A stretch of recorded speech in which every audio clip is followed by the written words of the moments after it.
177 à la foire du livre de Brive. Un grand écrivain, un chef-d'œuvre de la littérature et la fantaisie d'un auteur contemporain. Tout cela se retrouve dans le livre dont nous allons parler tout de suite. Mais l'écrivain contemporain est aussi un grand écrivain. Bonjour Jérôme merci, Attal. J'ai eu peur.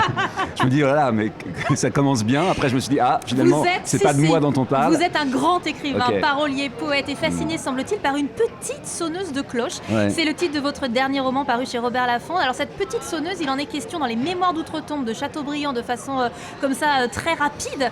Alors comment elle a éveillé votre curiosité ? Oui, en fait, mon précédent livre, pour lequel vous m'aviez reçu d'ailleurs, qui s'appelait 37 étoiles filantes, racontait une C'était il y a un an histoire pile. exactement entre Giacometti et Jean-Paul Sartre. Et j'avais envie un peu de continuer dans cette veine, de prendre un personnage réel et de pouvoir lui donner toute ma sensibilité et tout mon territoire en quelque sorte. Et donc, j'avais très envie de revenir à Londres comme terrain d'écriture. Et je me suis intéressé à... J'ai cherché un peu parmi les personnalités françaises qui pouvaient allier comme ça ma sensibilité française à mon goût pour Londres. Et je suis tombé sur Chateaubriand. Qui s'est exilé durant la Terreur à Londres. Ah oui, alors, il a vécu 2 fois à Londres. Une fois en tant que jeune réfugié, 25 ans,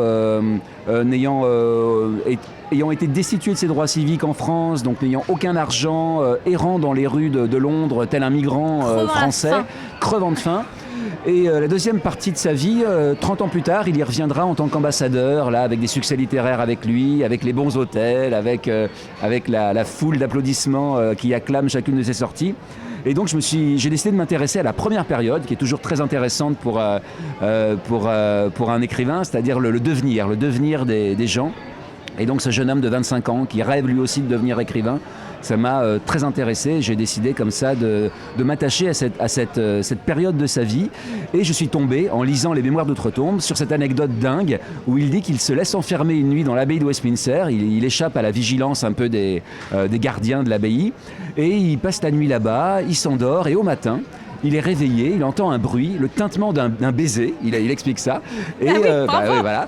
Et il est réveillé par... Je signale pour ceux qui nous écoutent, simplement vous avez un sweatshirt marqué le baiser dessus. Rendez-vous en vidéo sur nos réseaux sociaux. Il est réveillé par le tintement d'un baiser. Alors on ne sait pas si c'est lui qui a reçu ce baiser, il ne sait pas bien, il délire un petit peu. Mais il voit devant lui une petite sonneuse de cloche. C'est la fille du sonneur de cloche, son père est malade, cloué au lit par une angine. Et donc... il la voit, elle le délivre, elle a les clés de l'abbaye, ils sortent ensemble dans les rues de Londres et le dernier truc qu'il nous raconte c'est « Nous ne parlâmes pas du baiser ». Et alors moi je dis ça et je suis un peu... Il n'y a que ça qui m'intéresse dans la vie, les baisers. Alors je suis très troublé, j'ai envie de savoir ce qu'il y a derrière cette jolie phrase. Déjà je trouve que c'est une très jolie phrase, nous ne parlâmes pas du baiser.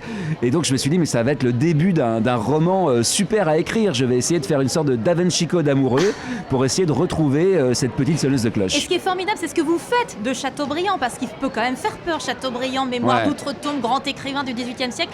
Là d'un coup on a envie de passer la soirée avec lui. Mais oui, parce que les gens me disent, et beaucoup de professeurs me disent « Ah mais venez dans notre lycée pour parler de Chateaubriand » parce qu'on a toujours une image un peu plombante, un peu old school, un peu vieillotte de Chateaubriand. Et là, vous en faites un jeune type un peu rock'n'roll, un peu romantique, qui crève d'amour comme il crève de faim.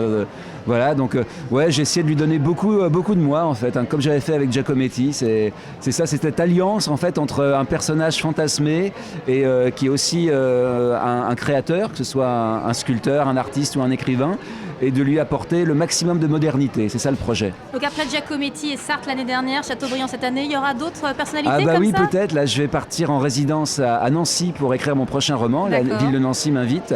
Sympa. Et donc, j'ai pas encore choisi le thème, mais peut-être, on verra.